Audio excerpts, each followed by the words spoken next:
Getting too close means the fate has run its course. Many people later realize that all grievances are caused by being too good to anyone. Getting too close leads to trouble. And then there are grudges in a family. The same applies in a workplace or even among friends. When things are good, two people can be as close as sharing a pair of pants. But once they part ways, they might never see each other again, all because they were too good to each other. It's best to keep relationships between people simple. Such relationships can last longer. If things become too complicated between two people, it's a sign that it's time to part ways. Laozi probably meant that relationships should be deep yet distant. If emotions keep escalating, they will eventually decline. This is a universal law. Between people, it's important to maintain distance. Speak only a third of what you think and keep a certain distance. This distance is reflected in conversation. Truly, one should speak less. Too much talk is just idle chatter and serves no purpose. Whether it's between spouses or within a family, it's important to maintain an appropriate distance. Only with distance can there be true affection. I once knew a fellow practitioner who, because we were too close, told me, "Don't preach Buddhism to me. You might be able to influence others, but you can't influence me." I realized it was because we were too close. Later, he left the monastic life. After he left, I rarely felt pity, so gradually he began to remember my virtues and my words. Slowly, he found my words to be very reasonable. And then he started to enjoy looking at my space, gradually becoming more enlightened. So I realized, it's better to maintain some distance. I once read a saying, why did traitors like Xiangshan Sing Bhikkhu, who kicked over the majority, appear beside the Buddha?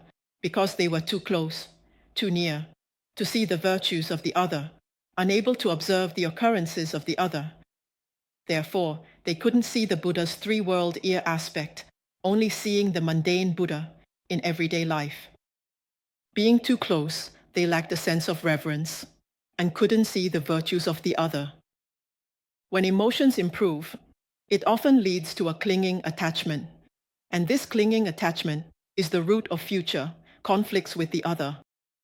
Without love, that is, without it being too close. The master truly has no way to transform them, yet they often see the master's shortcomings.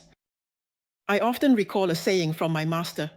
He said, "You should distance yourselves from me. Observe my beginnings.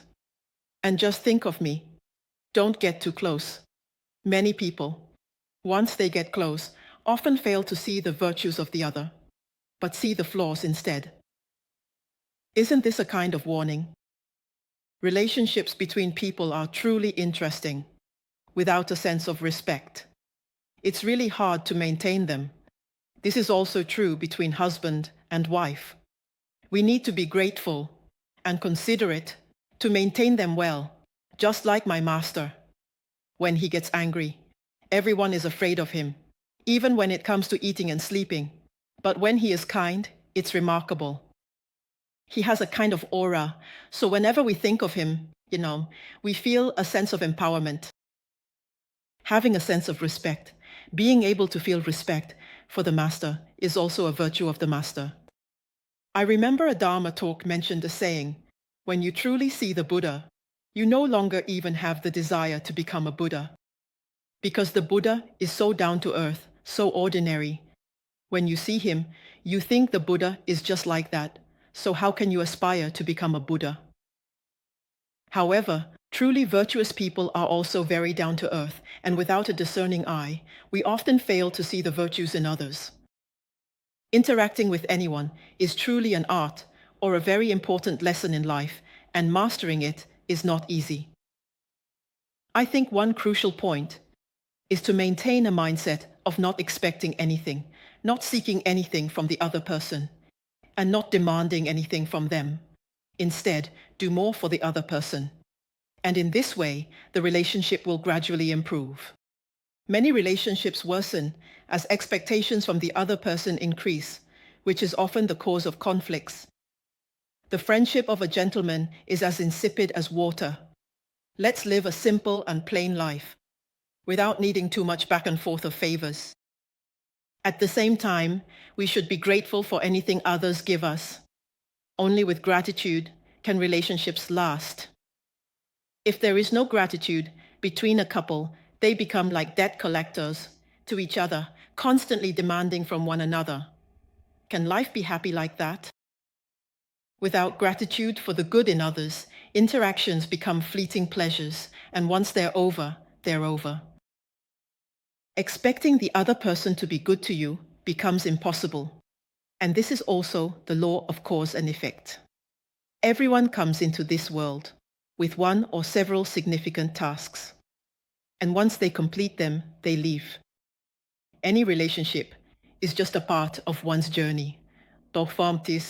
If the interaction is genuine, it can continue well into the next life.